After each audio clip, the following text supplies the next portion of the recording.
Hello friends, मेरा नाम doctor Jitendra Rohilla है। जैसा कि हमने लास्ट वीडियो में डिस्कस किया, ईसोफेगस या फूड पाइप के क्या सिम्टम्स होते हैं और हम इसको कैसे डायग्नोस करते हैं। तो डायग्नोसिस कंफर्म करने के बाद ट्यूमर बोर्ड में डिस्कशन के बाद हम इसका ट्रीटमेंट प्लान डिसाइड करते हैं। ट्रीटमेंट प्लान में 3 ऑप्शंस रहते हैं: सर्जरी, रेडियोथेरेपी और कीमोथेरेपी। सर्जरी इसका एक क्यूरेटिव ऑप्शन है जिसमें कि हम ट्रांसथोरेसिक ईसोफेजेक्टमी करते हैं। इसका मतलब है कि ईसोफेगस क्योंकि आपकी छाती के थ्रू रन करता है तो हमें ईसोफेगस को छाती के थ्रू सर्जरी करके निकालना रहता है और स्टमक को ऊपर ले जाके ट्यूब की फॉर्म में नेक में जाके जोड़ना रहता है। क्योंकि यह सर्जरी 3 जगह पर हो रही है, नेक में, आपकी छाती में और पेट के अंदर, तो ये बहुत ही कॉम्प्लेक्स सर्जरी है। अगर हम इसमें मिनिमल इन्वेजिव रूट अपनाएं जैसे कि लेप्रोस्कोपिक सर्जरी या वैट सर्जरी या फिर रोबोटिक सर्जरी, तो पेशेंट की रिकवरी बहुत अच्छी होती है और बहुत जल्दी होती है। जो मेन कॉम्प्लिकेशंस इसके अंदर होती हैं वो रेस्पिरेटरी होती है, मतलब सांस के फेफड़ों से रिलेटेड जो भी कॉम्प्लिकेशंस हैं वो ज़्यादा होती हैं।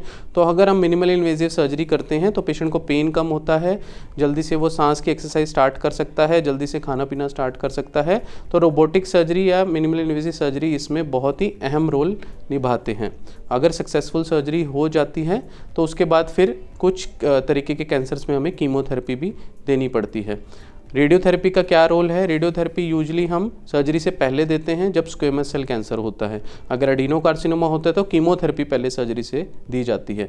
तो यूजली ईसोफेगस कैंसर में कीमोथेरेपी, रेडियोथेरेपी, सर्जरी तीनों की कॉम्बिनेशन से ही ट्रीटमेंट होता है। तो क्योंकि ईसोफेगस कैंसर का ट्रीटमेंट बहुत कॉम्प्लेक्स है, तो किसी को अगर फूड पाइप कैंसर डायग्नोज होता है तो किसी ऐसे सेंटर में ट्रीटमेंट कराना चाहिए जहाँ पर ये तीनों facilities under one roof available हों, like Fortis cancer institute Mohali, जहाँ पर की स्पेशलिस्ट ऑर्गन स्पेसिफिक जैसे जीआई कैंसर स्पेशलिस्ट, रेडियोथेरेपी में लेटेस्ट मशीन्स ऑफ रेडियोथेरेपी और कीमोथेरेपी में all type of chemotherapy plus immunotherapy under one roof comprehensive cancer centre में available है।